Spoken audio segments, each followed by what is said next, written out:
The story begins in the sweltering summer of 1874, deep within the rolling hills of Kentucky, where farmland stretched endlessly beneath skies that seemed too wide for the human heart to bear.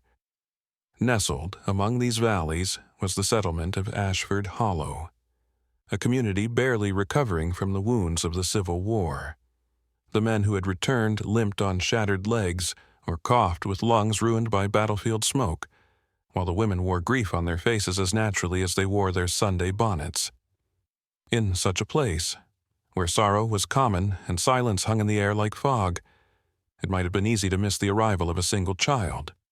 Yet the boy who came to Ashford Hollow that year would not be forgotten. His name was Nathaniel Grayson, only 9 years old, and yet there was already something unnervingly ancient about him. To the casual eye, he looked unremarkable, a slight child, pale from lack of sun, his hair the color of ash, his skin prone to burning in the Kentucky heat. But to those who dared look into his eyes a curious, stormy shade of gray, it seemed less like they were gazing at a child, and more as though some tired intelligence was gazing back at them. The records of Nathaniel's life had long been hidden away, sealed in a series of journals and court documents, tucked deep into the archives of Kentucky's medical institutions. They were thought too disturbing, too dangerous to circulate, even within the growing field of psychiatry, which in the 19th century was only beginning to coin terms like moral insanity and degenerate stock. Nathaniel's case stood apart, defying explanation. What remained was whispered memory, fragments of testimony, and a lingering question that echoed across generations: can evil be born? Not made to understand the child, one must first understand the land into which he was delivered. Kentucky in 1874 was not the lush paradise that outsiders imagined. Its soil had been bled dry by years of war and famine, and its people endured a kind of quiet desperation. Communities like Ashford Hollow clung to survival, farming corn and tobacco, raising hogs and cattle, and leaning heavily on prayer to ease the uncertainty of each new season. Churches stood at the heart of these towns, not only as places of worship but as the only refuge against despair. Ministers preached of redemption in sin, of salvation through suffering. Yet their sermons could not explain why some children seemed born already carrying shadows within them. Nathaniel came to live with his uncle, Abraham Grayson, and Aunt Margaret in the spring of that year. Abraham had once been a soldier in the Union Army, his back stooped by both hard labor and hard memories. Margaret was a stern woman, her patience long eroded by childlessness and poverty. Their farmhouse sat at the edge of the valley, surrounded by acres of withered fields and a collapsing barn. Into this harsh environment, Nathaniel was brought an orphan. It was said, his father lost to the war, his mother to the coughing sickness that swept through so many Kentucky homes. The neighbors remembered the day vividly, a boy stepping off the wagon that delivered him, clutching nothing but a worn canvas satchel, his face expressionless as he was led toward the farmhouse. Children of his age typically wept when torn from familiar places, but Nathaniel neither cried nor clung. He simply followed, his gray eyes scanning the yard, the broken fences, the lean animals grazing nearby, as though he were cataloging every detail for later use. From the beginning, people noted the boy's politeness. He addressed his elders as sir and ma'am, bowed his head when spoken to, and never raised his voice. In an era when children were often beaten into obedience, Nathaniel seemed already molded, as though discipline had seeped into his very marrow. Yet there was something in his manner that unsettled those who encountered him. Farmers who passed him on the road spoke of how his gaze lingered too long, as though measuring them. Women at church said his smile was practiced, deliberate, like an actor imitating joy. Most disturbing of all were the animals. Dogs growled when he approached. Chickens scattered and squawked at his steps. Horses rolled their eyes white and stamped nervously when he passed their stalls. Old-timers muttered that beasts often sense what people cannot, that they know when death is near.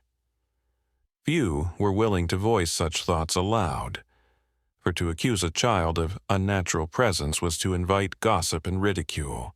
Yet the feeling remained, heavy as humidity in the Kentucky air. It was around this time that Dr. Josiah Bellamy, Ashford Hollow's only physician, first encountered Nathaniel. Bellamy had been trained in Philadelphia, where whispers of new sciences like psychology and neurology were beginning to reach American shores. He prided himself on observing people as carefully as he did illnesses. When Abraham brought Nathaniel into town for supplies, Bellamy noted the boy immediately. There was an intensity to his gaze, he would later record in his journal, as if the child studies us in the same manner that I study disease not with innocence, but with dissection. The Grayson farm, though failing, soon became a point of interest. Neighbors whispered that accidents seemed to multiply in its shadow. A mule broke its leg in a fall no one witnessed. Hens were found with their necks broken clean, though no predator tracks surrounded the coop. A calf strangled itself on a rope that had been tied securely just the night before. Each incident might have been dismissed as chance, the ordinary misfortunes of rural life. Had not one constant been present Nathaniel. He was always near, always the one to discover the misfortune first, always the boy who stood silently while adults wept, offering sympathy in words but not in expression.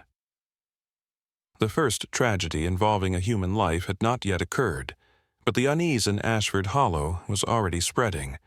It would be in the months to come as bodies began to surface in shallow creeks and at the base of cliffs that Nathaniel Grayson's name would forever be etched into the darker chapters of America's forgotten history. The journals of Dr. Bellamy, hidden away for decades, record the chilling truth the case of Nathaniel Grayson was not simply a matter of childhood gone astray.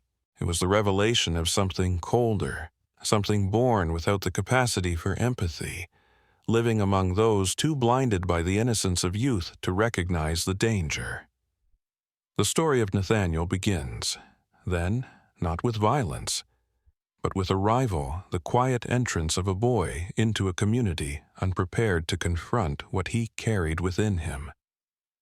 And in that silence lay the first warning, overlooked until it was far too late. The Kentucky of 1874 was a land split in two not only by geography but by memory. Though nearly a decade had passed since the Civil War ended, its scars were etched into every hollow, every farm, every family name. Ashford Hollow, like many rural communities, bore wounds too deep to heal quickly.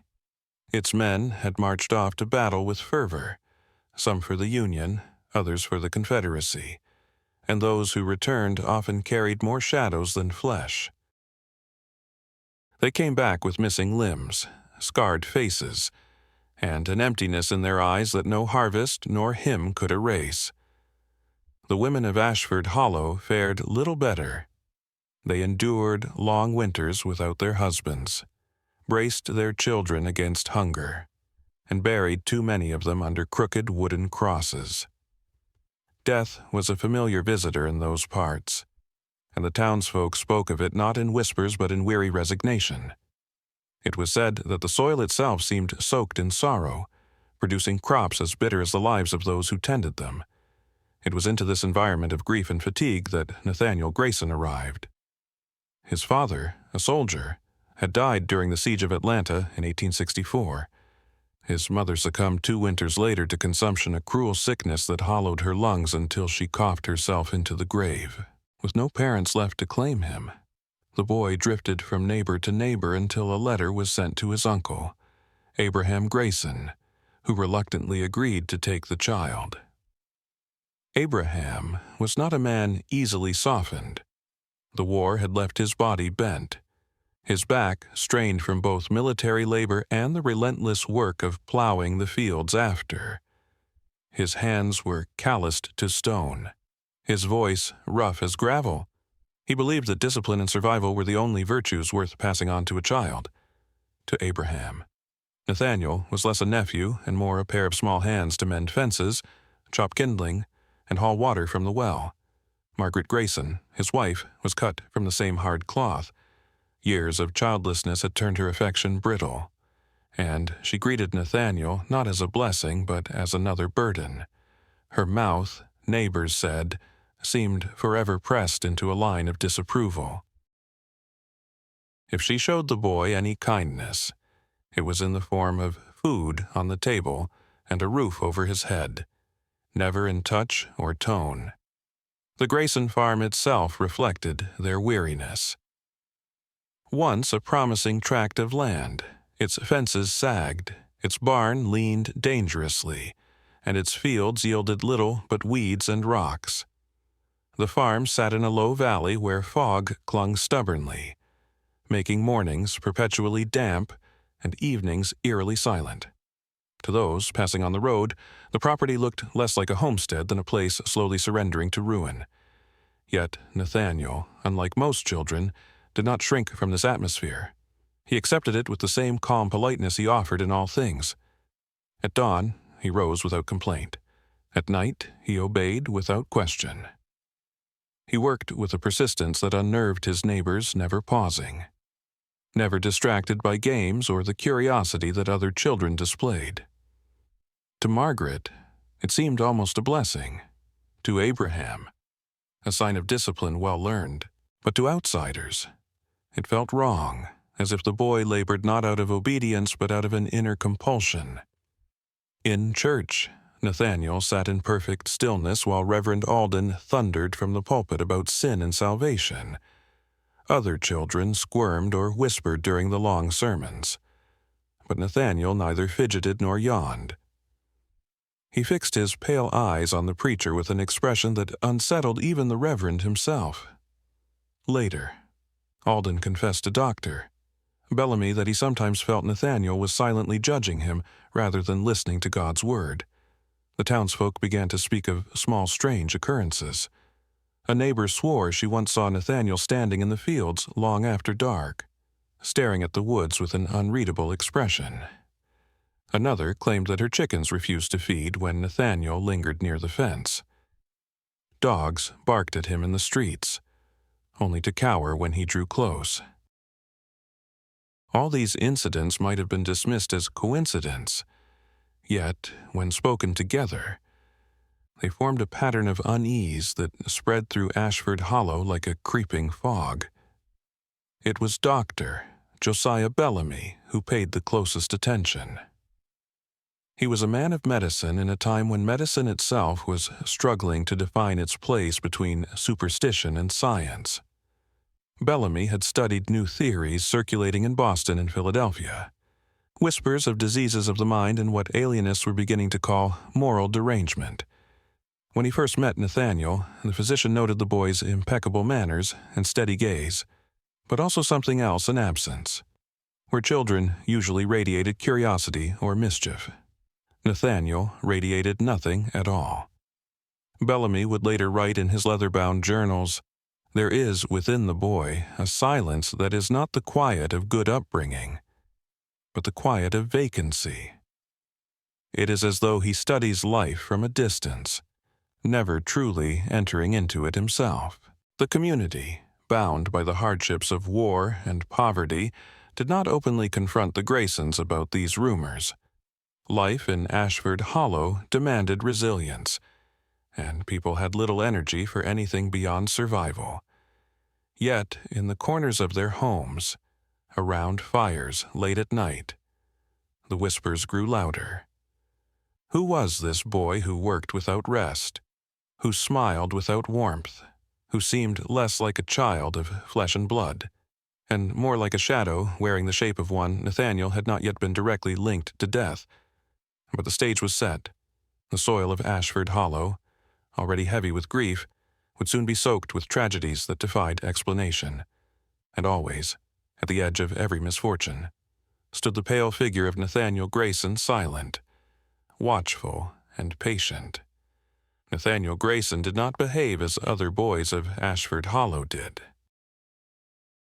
By the late summer of 1874, his presence had become a fixture in the valley, an unremarkable boy at first glance, yet one who inspired quiet discomfort in all who encountered him. He was small for his age, thin-boned, with shoulders that seemed almost too narrow to bear the weight of a farm boy's labor. His hair, pale as wheat straw, was kept trimmed short by Aunt Margaret to keep lice at bay. The sun burned his skin easily, leaving him with a constant reddish flush on his cheeks that made him look fevered even when he was perfectly well. Yet none of these details explained the unease he inspired. That, as nearly every adult agreed, resided in his eyes. They were not the warm blue of a child or the brown of Kentucky earth. Instead, they were a grayish, ashen hue, flecked with pale blue, as if storm clouds had taken residence inside his skull. When Nathaniel looked at someone, he did not glance the way children do shyly, or with curiosity, or with boredom. He studied. His gaze lingered too long, too steady, as if he were memorizing the details of a person's face the way a botanist might study a specimen pressed into a glass slide. Neighbors began to describe it as old eyes on a young face.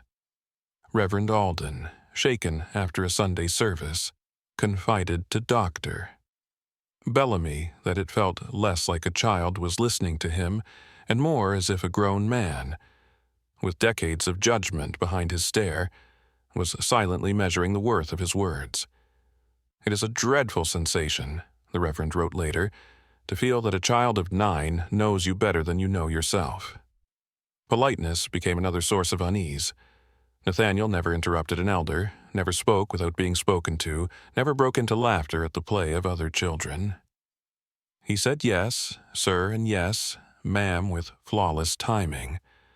But rather than comfort adults, it unsettled them. "It ain't natural," remarked Eleanor Harper, a neighbor whose chickens often strayed near the Grayson property. "Children are supposed to be wild as colts till you break them. That one was born already broke." The animals seemed to sense something more deeply. Horses shied when Nathaniel came near, even those gentle beasts that allowed children to climb their backs without fuss.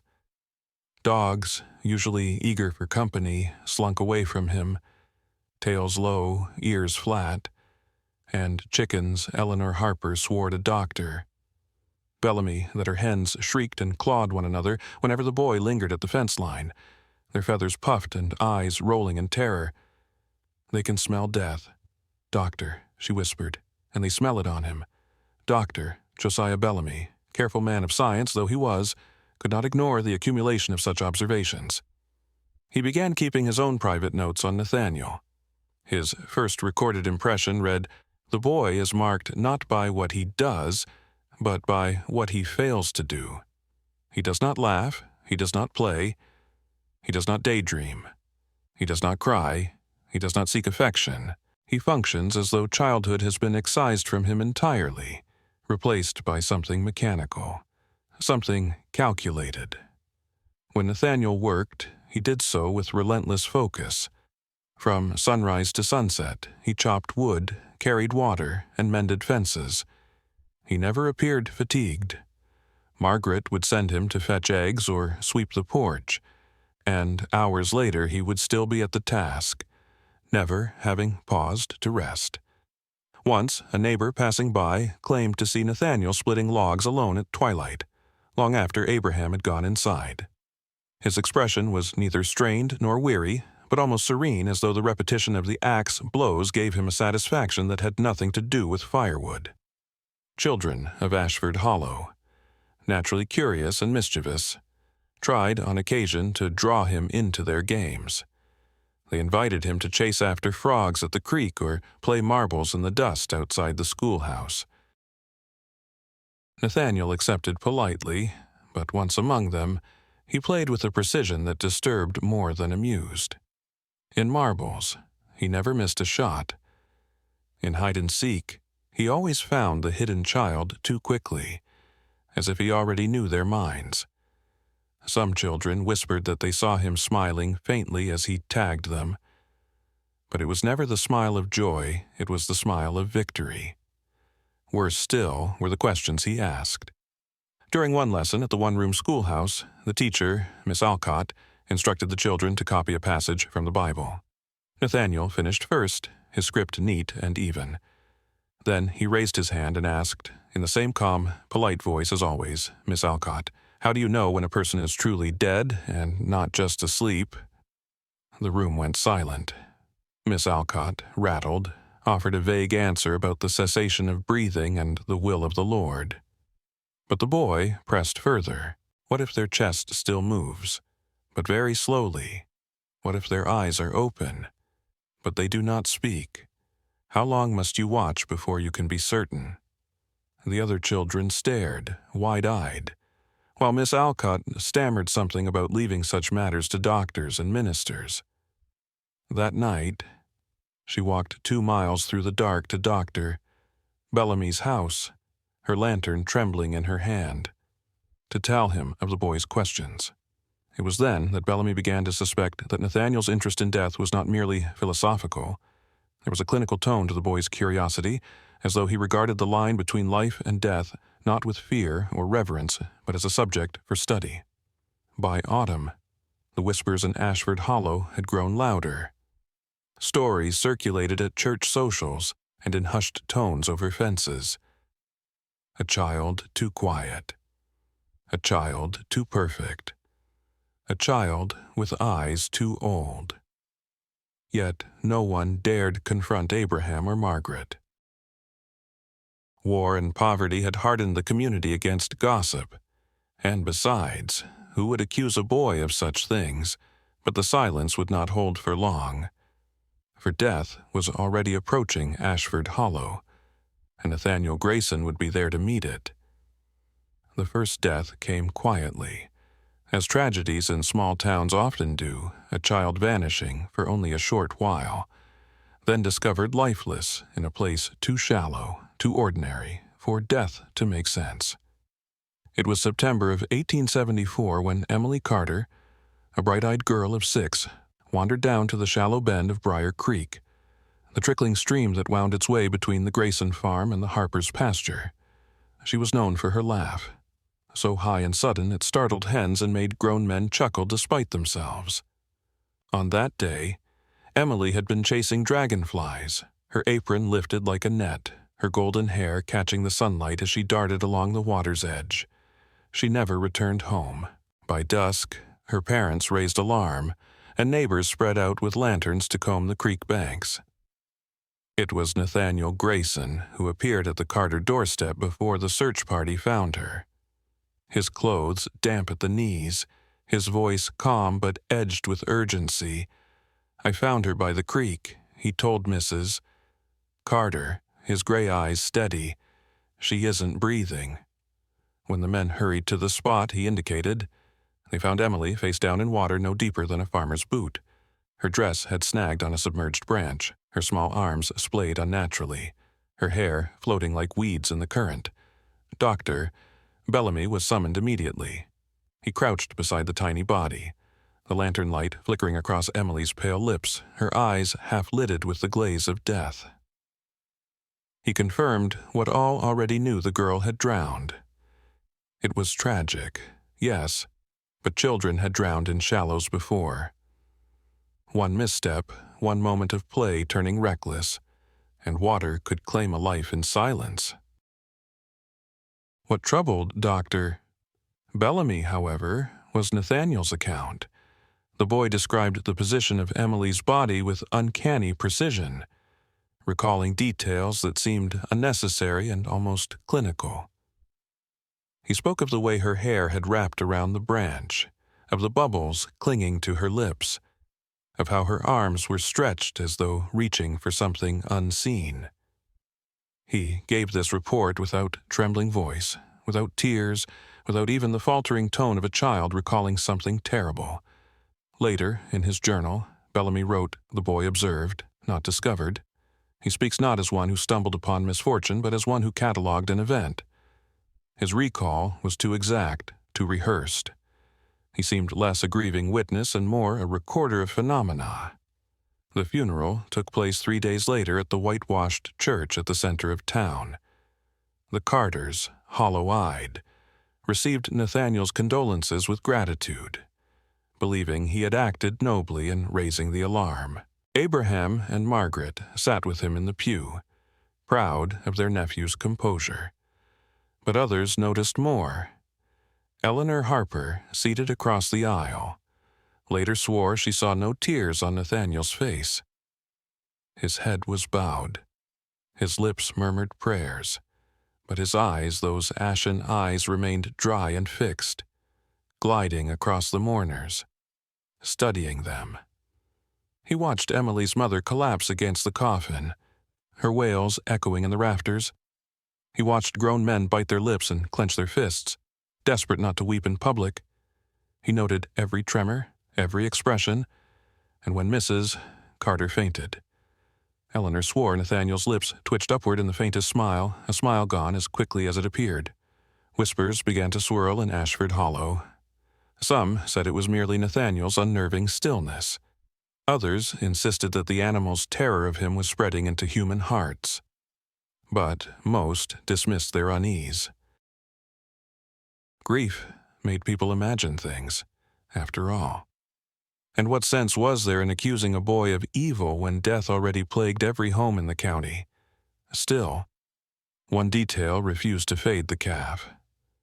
On the morning Emily vanished, Abraham had told the searchers that one of his calves had gone missing.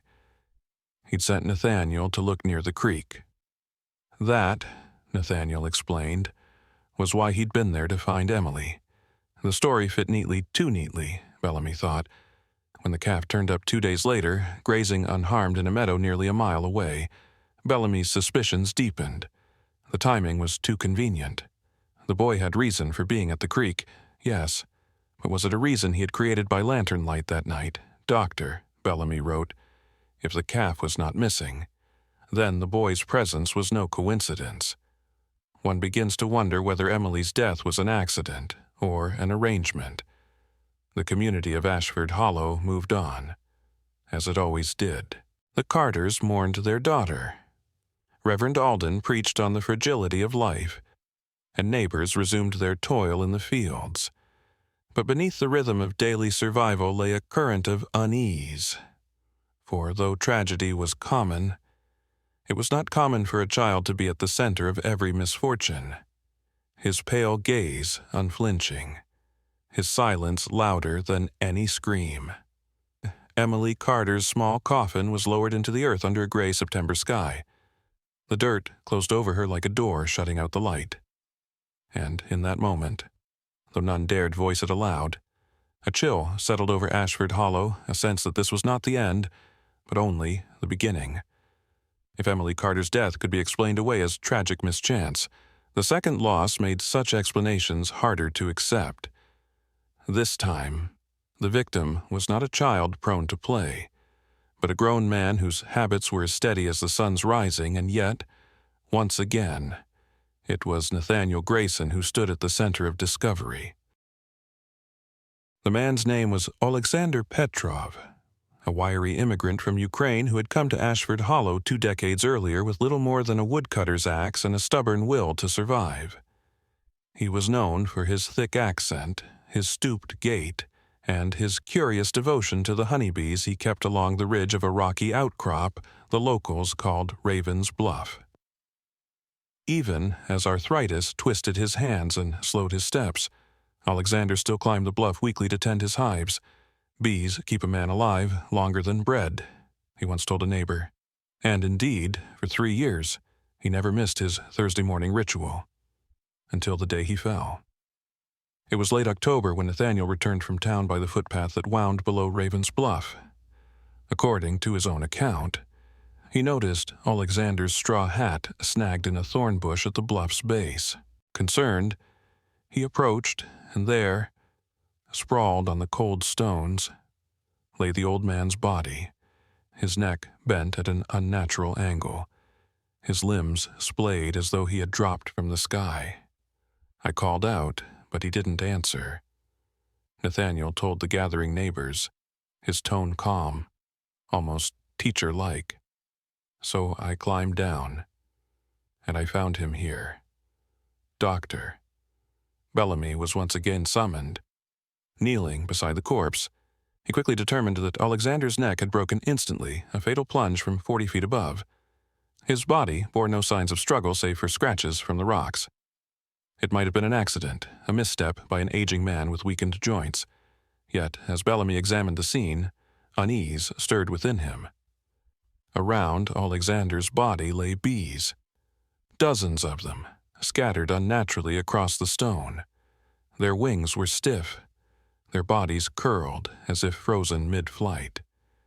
It was peculiar, for the hives atop the bluff appeared untouched and calm when Bellamy climbed to investigate. The bees were neither agitated nor swarming. Their honeycombs remained intact. If Alexander had disturbed the hives and fallen in the ensuing chaos, there should have been signs, swelling stings, angry bees clinging to his skin, disrupted honeycombs. There were none. The bees below seemed to have died only at the moment of his fall, concentrated eerily around his body as though drawn to his death itself. Neighbors murmured uneasily. Samuel Harper, a farmer who had often helped Alexander carry honey jars down the bluff, shook his head. That old man knew them rocks better than any of us. He never once stumbled. To fall now, after all these years, it don't sit right. When pressed for his thoughts, Nathaniel offered a plausible explanation, his gray eyes calm beneath the gathering dusk. Maybe he was stung, the boy suggested, and the pain made him lose his step. Bees can be angry if you disturb them. His reasoning seemed sound to most, but Bellamy, watching, noticed how Nathaniel's gaze lingered on the body with unsettling fascination, as if storing every detail for later reflection. In his journal that night, the doctor wrote again. The boy is present. Again, he speaks with reason too mature for his years. Yet there is no grief, no fear, only observation. And I cannot silence the thought, did he only witness, or did he contrive? The funeral of Alexander Petrov was smaller than Emily Carter's, but no less somber. His coffin was lowered beside the plot where his wife lay. The air filled with hymns sung in trembling voices. Nathaniel stood among the mourners, head bowed in perfect imitation of respect. But those who watched him closely, including Eleanor Harper, saw what they could not forget. His eyes remained dry, unblinking, and ever watchful, as though cataloging the tears of others. This second death could still, perhaps, be explained away an old man. Frail, a dangerous climb, a misstep, a fall. Yet a whisper spread among the townsfolk if Alexander had tended his hives faithfully every Thursday. Why was it this Thursday that death claimed him? And why, once again, was Nathaniel Grayson the one to find him? By the time the leaves of Ashford Hollow turned brittle and fell into the creeks, suspicion had begun to settle into the hearts of the community. One child's drowning was misfortune. But two deaths so different, so unlikely, both discovered by the same boy, that felt less like coincidence and more like a shadow stretching wider over the valley. Still, none dared speak openly. The war had taught them caution.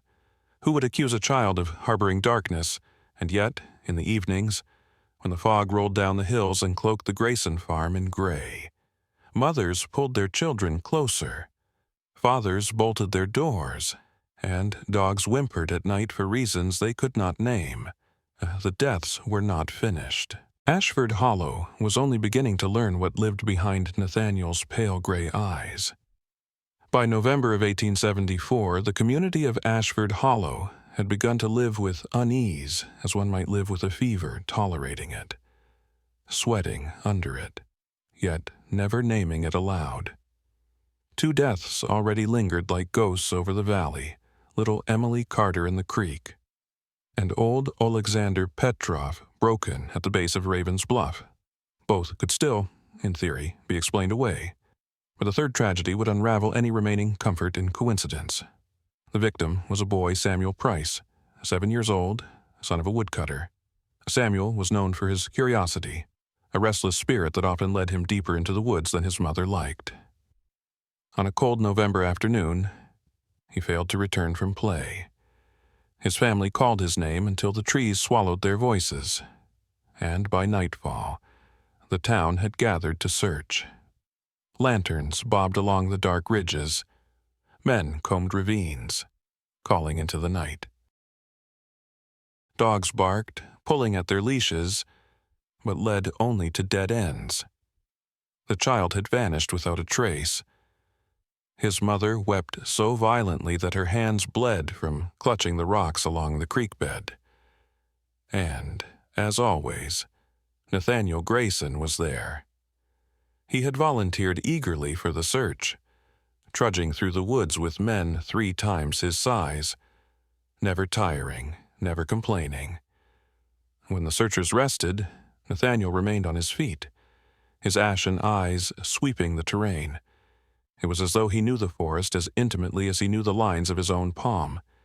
He guided the men to deer paths hidden beneath brambles, to hollows so obscured that even seasoned hunters admitted they had never noticed them before. "How do you know these woods so well?" one man asked him. "I walk them when my chores are done," Nathaniel replied evenly.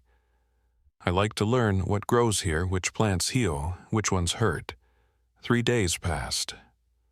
Hope thinned to nothing. Mothers pulled their own children indoors, whispering prayers as they latched shutters against the cold. On the 4th morning, just as dawn painted the frost a dull silver, Nathaniel appeared at the Price cabin.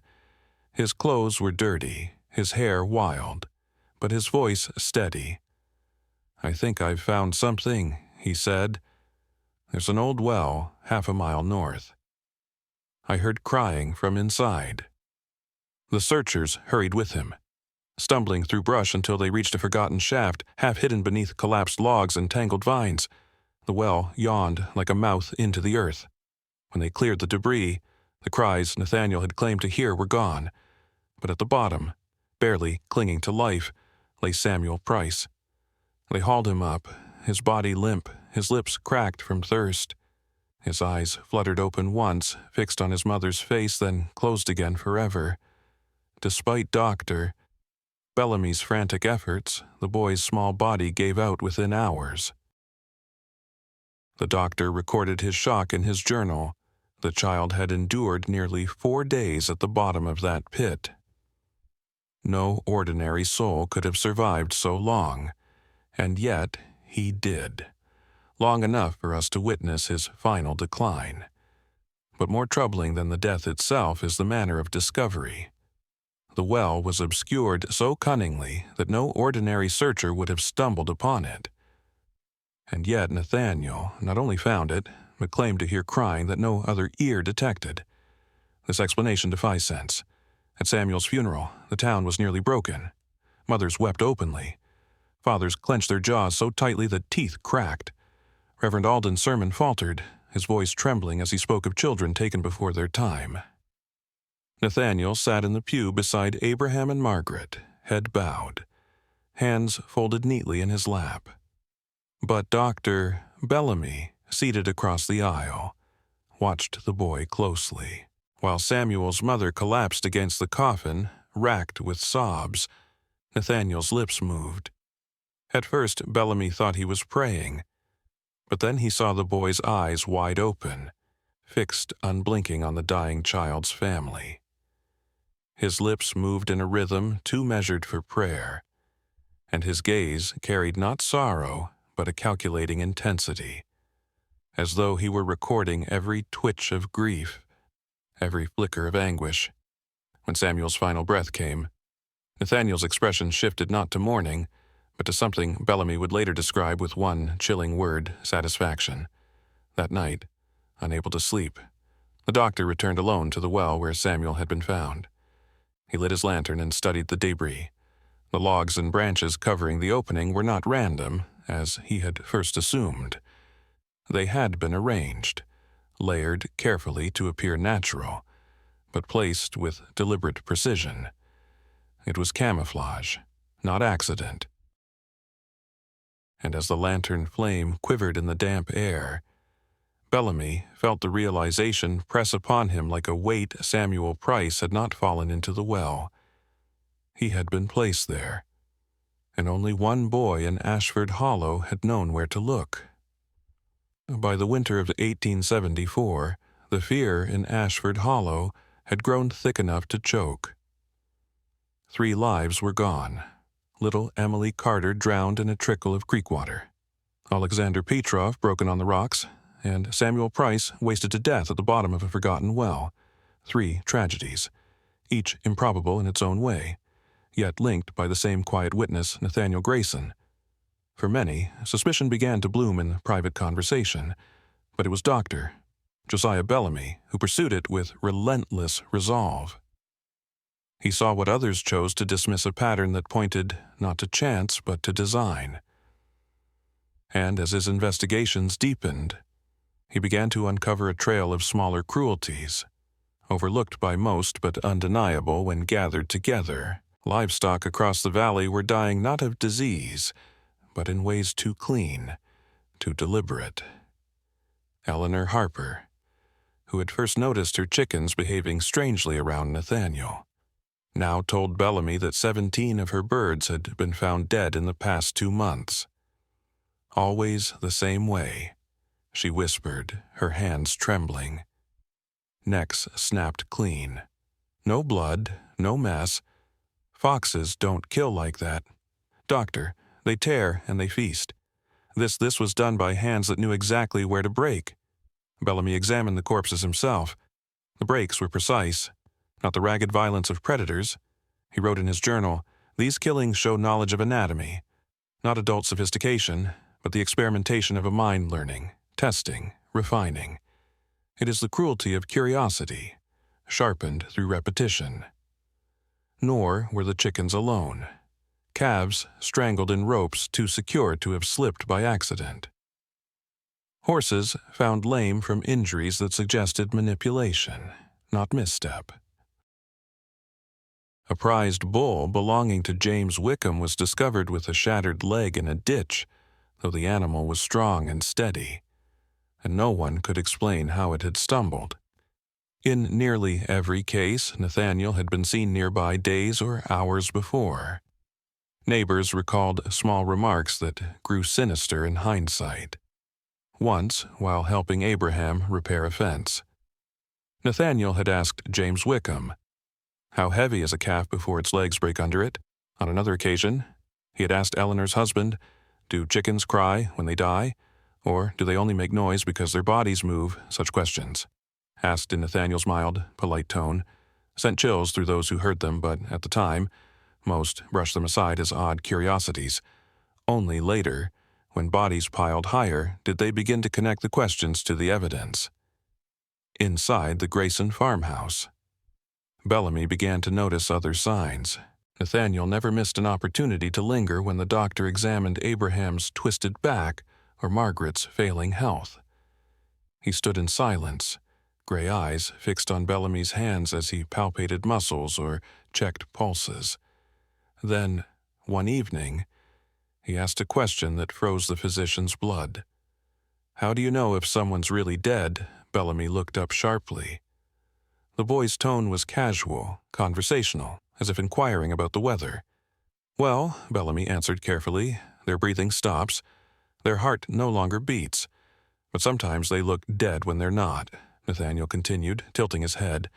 "Sometimes they don't move, but they're still alive inside. How long do you wait before you're sure?" Bellamy, unsettled, gave a vague answer about God's will being the final decider.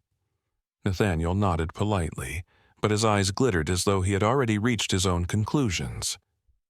The physician began to test the boy's curiosity.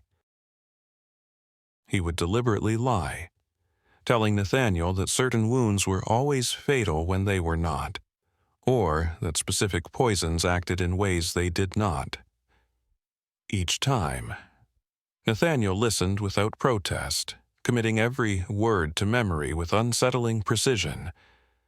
He never corrected Bellamy, But the doctor suspected that the boy silently sorted truth from falsehood, filing it away in that cold, calculating mind. And still, Nathaniel asked more. Do soldiers scream when their arms are cut off? Or are they too weak to make noise, which is slower drowning or bleeding? If you hurt someone who trusts you, do they stay alive longer because they don't expect it? Bellamy's journal filled with such exchanges, each more chilling than the last. The boy speaks as though rehearsing hypotheses. He wrote, "He does not fear death. He dissects it with words. Each question is an incision, cutting deeper into knowledge of suffering. I begin to fear not what he has already done, but what he intends still to attempt." The townsfolk, meanwhile, grew restless. They avoided speaking openly, but a quiet ritual emerged. Mothers pulled their children indoors when Nathaniel passed. Farmers made the sign of the cross when they saw him walking along their fence lines. Even the minister began locking the church doors earlier than before, muttering that temptation wore many faces, and through it all, Nathaniel continued his work on the farm with relentless obedience, smiling politely, bowing his head at sermons, and listening, always listening. The Grayson farm had become a hushed boundary of dread, yet no one dared accuse the boy outright. What evidence was there? After all, animals died. Children drowned, old men fell. In rural Kentucky, such things happened. But in the silence of his journals, Dr. Bellamy no longer doubted. Something was emerging within Nathaniel Grayson, something that fed on observation, sharpened through cruelty, and disguised itself beneath the face of an obedient child. And soon, Bellamy would discover proof, not just suspicion, in a place the boy believed hidden. The truth revealed itself not in open daylight, but in the shadowed heart of the hills, in a hollow that no neighbor ever dared enter, where the soil was damp, and the silence so complete it seemed to breathe.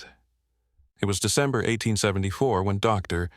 Josiah Bellamy discovered what the townsfolk would later call the Hollow of Bones. He had followed a thread of suspicion for weeks, piecing together fragments missing tools, children's whispers of seeing Nathaniel vanish into the trees after dusk, livestock carcasses appearing with surgical precision in their wounds. At last, one of Eleanor Harper's boys admitted, trembling, that he had once trailed Nathaniel into the woods and seen him disappear behind a cluster of rocks. The boy had fled before he could follow further. Armed with this knowledge, Bellamy waited until a Sunday afternoon, when Nathaniel was occupied at church. He walked the half-mile stretch into the trees, his boots crunching frost, his lantern clutched tight in his hand. After an hour's searching, he found it a jagged fissure at the base of a limestone outcrop, narrow enough to be hidden by brush, but just wide enough for a child to crawl through. Inside, the air was stale and cold. The doctor lit his lantern and lowered himself into the dark. The beam of light fell across shapes that froze his blood. Bones. They were everywhere, scattered, piled, arranged in deliberate rows. The brittle spines of rabbits, the tiny skulls of birds, the rib cages of cats and dogs.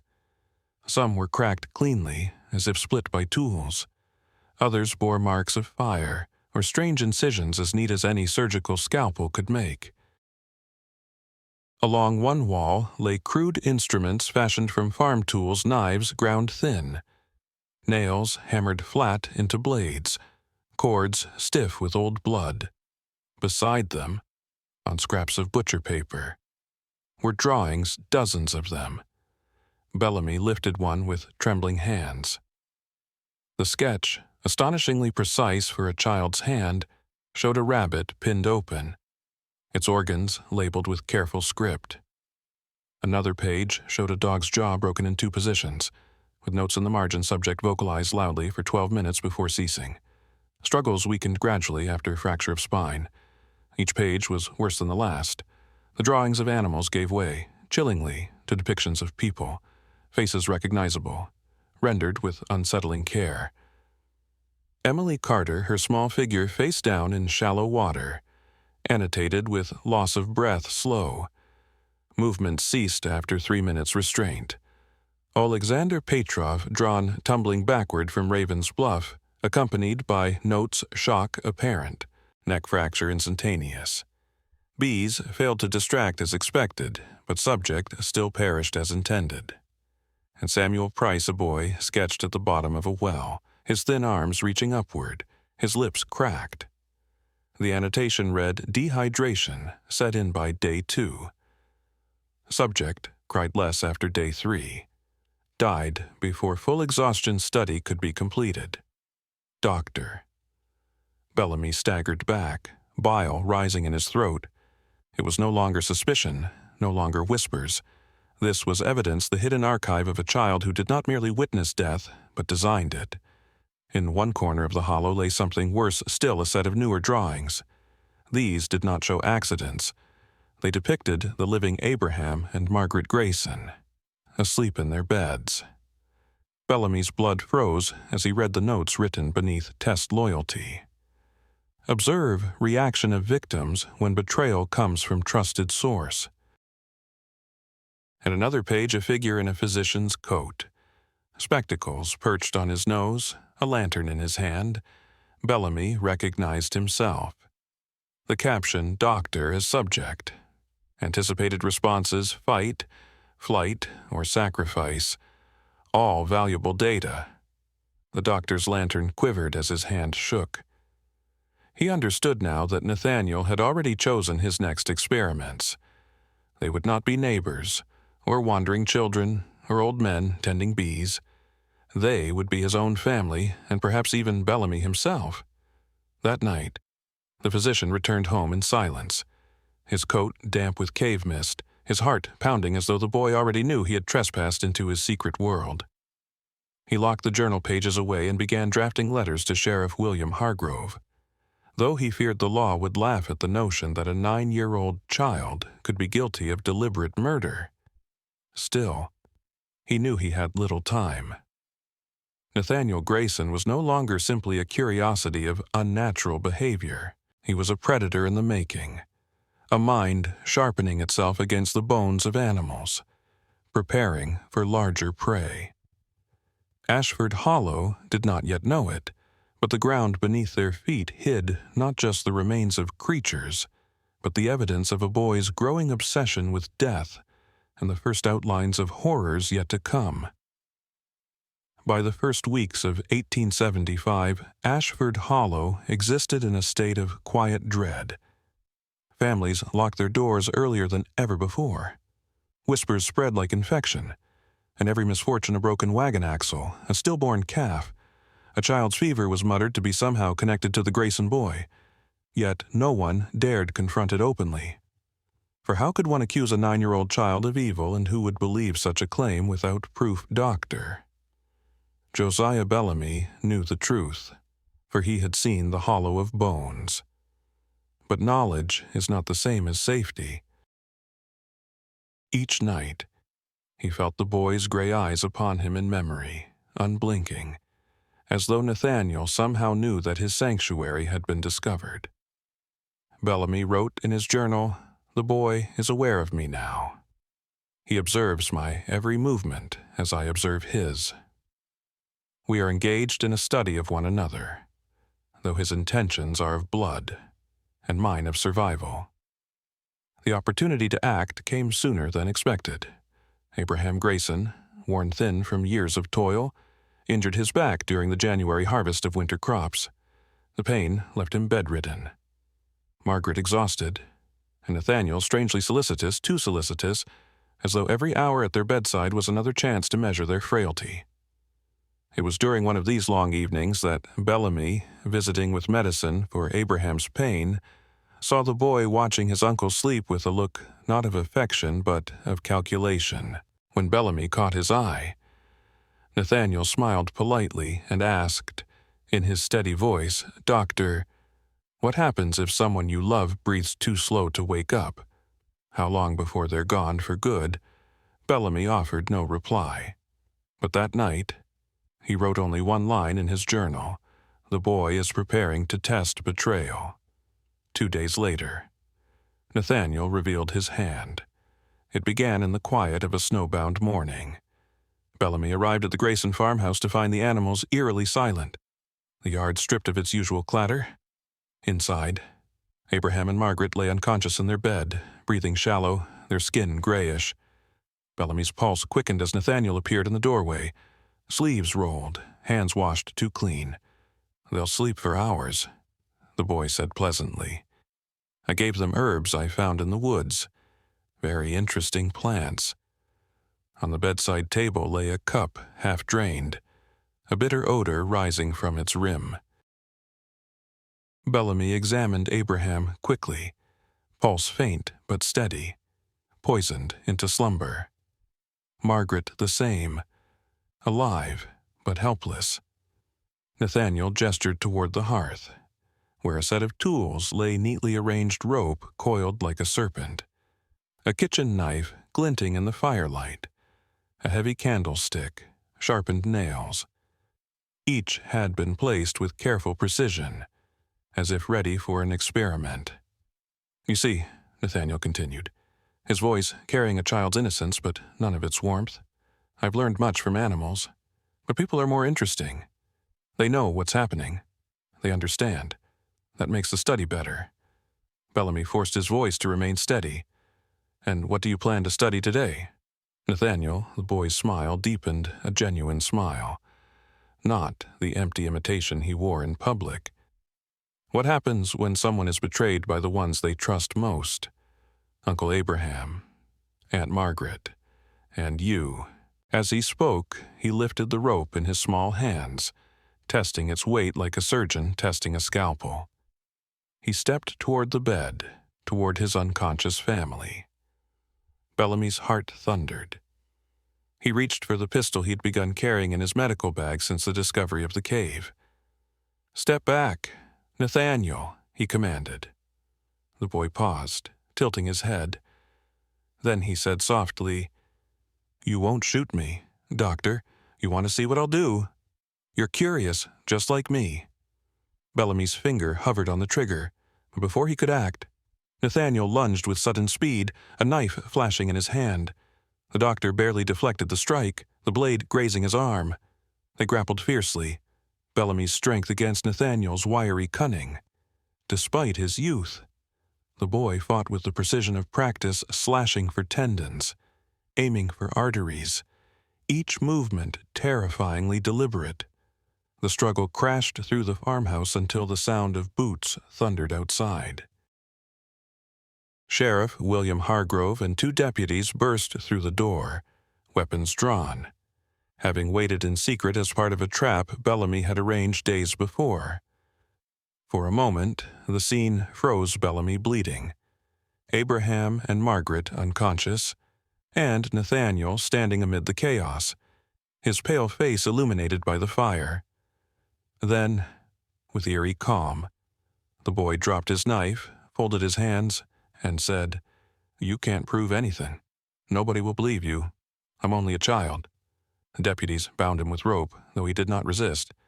He sat quietly in the corner, eyes unblinking, watching as Abraham and Margaret were revived, as Bellamy's wound was bound, as the lawmen prepared to escort him away.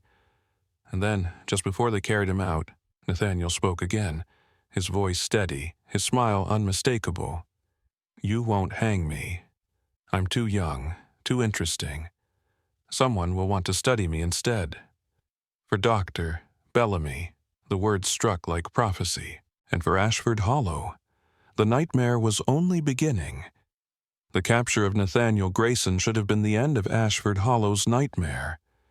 3 children dead, an old immigrant gone, livestock slaughtered, surely justice would follow. But the year was 1875, and the justice system had no framework for what confronted it. A child whose crimes mirrored the cunning of an adult killer, yet whose age rendered him untouchable by the gallows. Sheriff William Hargrove presented the evidence with the grim determination the journals and drawings taken from the Hollow of Bones. Bellamy's testimony, the deputy's direct witness of Nathaniel preparing to murder Abraham and Margaret. And still, the county prosecutors balked. An orphaned boy. They said, a troubled mind, yes, but not a murderer. Others insisted that Nathaniel's cruelties were the product of grief and hardship, not malice.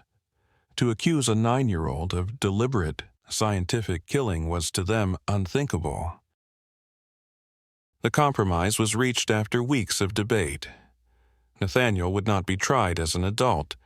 He would instead be remanded to the Kentucky State Lunatic Asylum in Lexington. There, alienists, early practitioners of psychiatry, would study and treat him, a phrase that masked the truth he was too dangerous to set free, too young to hang, and too fascinating to simply forget. Dr. Josiah Bellamy accompanied him, unable to abandon the case he had unearthed. In his reports, he described Nathaniel's adaptation to confinement with a chilling clarity. The boy wept convincingly when asked about his crimes, begged forgiveness in a tone that melted the hearts of inexperienced nurses, and even drew sentimental pictures of farmhouses and churches to give the impression of a homesick orphan. Yet, Bellamy noted that none of these performances were real. He has constructed an entire theater of emotion. He wrote, "Every tear rehearsed, every smile calculated. He mimics humanity with the precision of a mirror, but no true reflection lies within."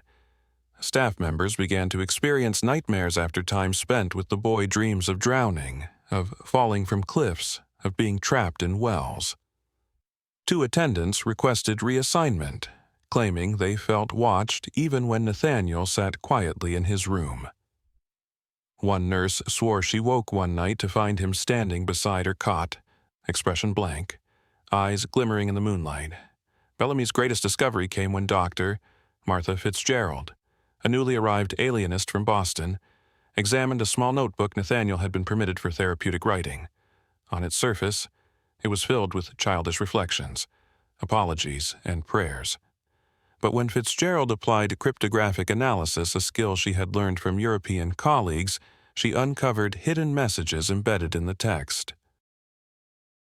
In cipher, Nathaniel had recorded his true thoughts notes on staff weaknesses, escape routes, experiments he wished to conduct if given the opportunity. One passage read, "Day 47, nurse believes my remorse genuine. 3 more weeks of performance should permit physical contact opportunity for testing suffocation." This revelation terrified even Bellamy, who now understood that the boy's imprisonment was not halting his development, but perfecting it.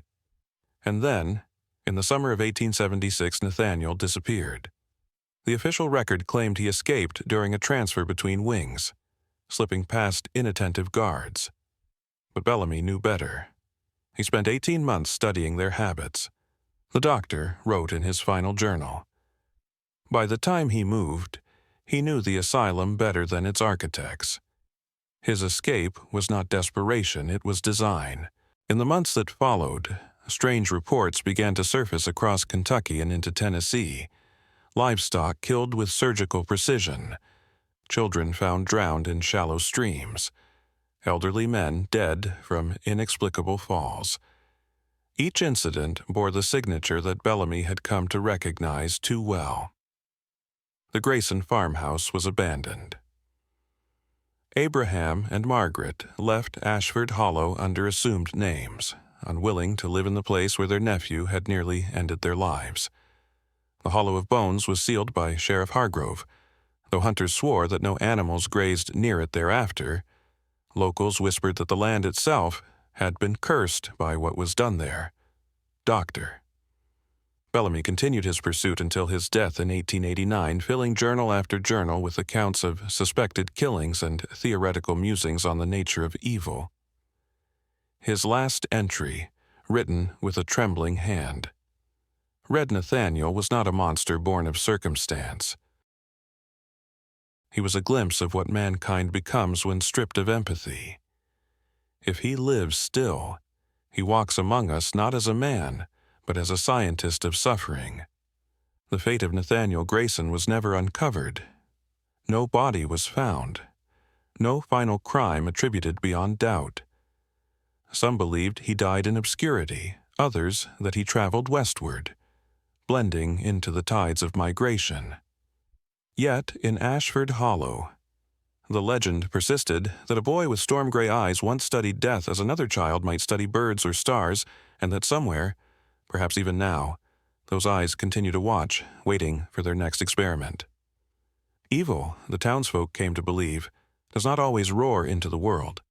Sometimes it arrives quietly, stepping off a wagon with a satchel in hand, polite and smiling, hiding its hunger behind the face of a child.